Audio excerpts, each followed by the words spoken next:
Okay, so I taunted a park ranger over the email with the Nisqually Wildlife Refuge. All right, I said, hey, it's a nice park. I didn't pay, and thanks for letting me check it out for free. And it cost $3.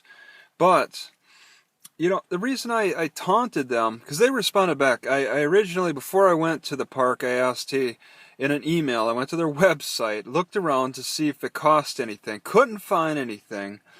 And then found the email. That was easier. I found the email, emailed them, asked them how much it costs to park there, and it took them a few days. I went to the park before I got their response, um, and that's, and then when they responded with, hey, it's $3 for people or a group or something, that's when I responded and said, hey, I bicycled in, got there, and checked out for free. I didn't pay. Nice park.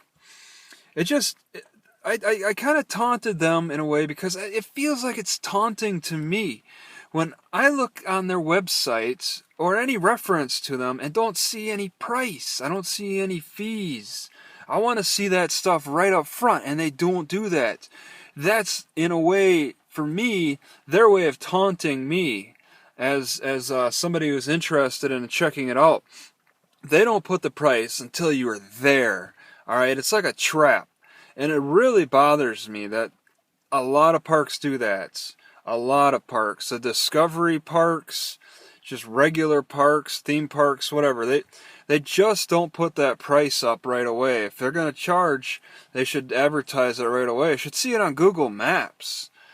I find myself still looking on the website to see if there's anything, and it never being clear. I actually have to email them, and that's so annoying. Just because I gotta wait on a response, and on this day and age, why should I have to wait on a response to find out that feed? I'm just I'm too demanding with the psychology of this internet now. But either way, I checked out the park for free. I didn't pay, and I taunted them. And what's done is done. They responded with an interesting statement, and this is the whole reason why I'm making this video. Is they said, "Well, one shouldn't live life by trying to see what they can get away with." Okay, it's like calling me a criminal. All right, but I think they're criminals in a different sense that they use such a underhanded, like a vacuum cleaner salesman type of approach.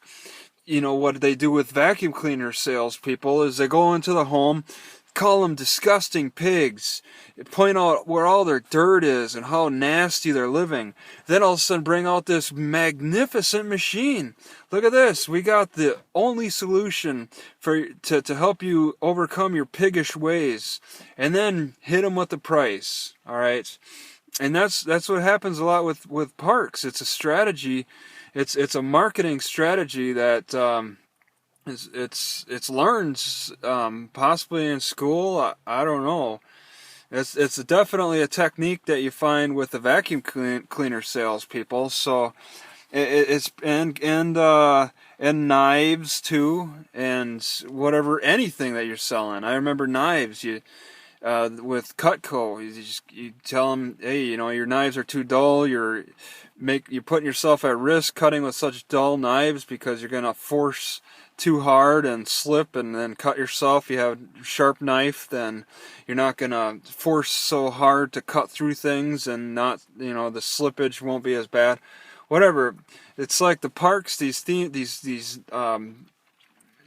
just wildlife parks. They'll let you learn about the area. You see that it's looks like it's in a cool area and stuff, and you get bird watching, whatever is interesting to you. But they don't hit you with the price until you're like until you're there.